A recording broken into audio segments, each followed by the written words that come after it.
Hi viewers, இன்றைக்கி நம்ம இதயம் சீரியல் பற்றி சின்னதாக ஒரு ரிவ்யூ தான் பார்க்க போகிறோம். அதுக்கு முன்னாடி நம்ம சேனலை சப்ஸ்கிரைப் பண்ணிக்கோங்க.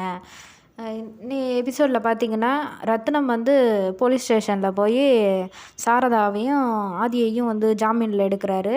அப்போ போலீஸ்கிட்ட என்ன சொல்கிறாங்கன்னு பார்த்தீங்கன்னா, என்னோடய பையனோட இதயத்தை வந்து நான் வந்து விருப்பத்தோடு தான் கொடுத்தேன் அப்படின்னு சொல்கிறாரு. அவங்க மேலே எந்த தப்பும் இல்லை, நான் தான் கொடுத்தது. உயிர் நின்று போகிற இதயம் தானே, ஒரு பையனுக்கு உதவியாக இருக்கட்டும் அப்படின்னு சொல்லி தான் நான் தான் கொடுத்தேன் அப்படின்னு சொல்லி அவங்கள ஜாமீனில் எடுக்கிறாங்க. அவங்க 2 பேரும் நன்றி சொல்லி அழுகுறாங்க. ரொம்ப நன்றி எங்களை ஜாமீன் எடுத்ததுக்கு அப்படின்னு சொல்லி அழுகுறாங்க. உடனே வீட்டுக்கு ரத்னம் வராரு. வந்து மரகதத்திட்ட வந்து கேட்குறாரு, நீ தான் இந்த மாதிரி கம்ப்ளைண்ட் கொடுத்தியா அப்படின்னு சொல்லி கேட்குறாரு.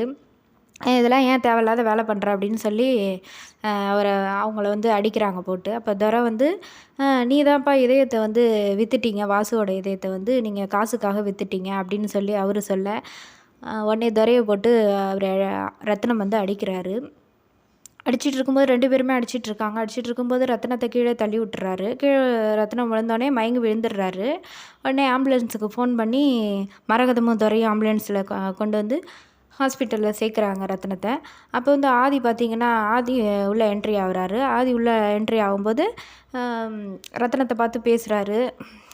அப்புறம் அவரை கொலை பண்ண ஒரு ஆள் வரும்போது அந்த ஆதி தான் வந்து அவர் உயிரை காப்பாற்றுறாரு, ரத்னத்தோட உயிரை காப்பாற்றுறாரு.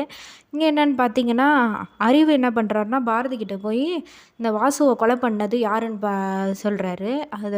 அவரை வாசுவை கொலை பண்ணி அந்த இதயத்தை எடுத்தது வந்து சாரதா தான் அப்படின்னு சொல்கிறாங்க. உடனே பாரதிக்கு வந்து தூக்கி வாரி போட்டு நிற்கிறாங்க, என்ன பண்ணுறதுன்னு தெரியாமல்.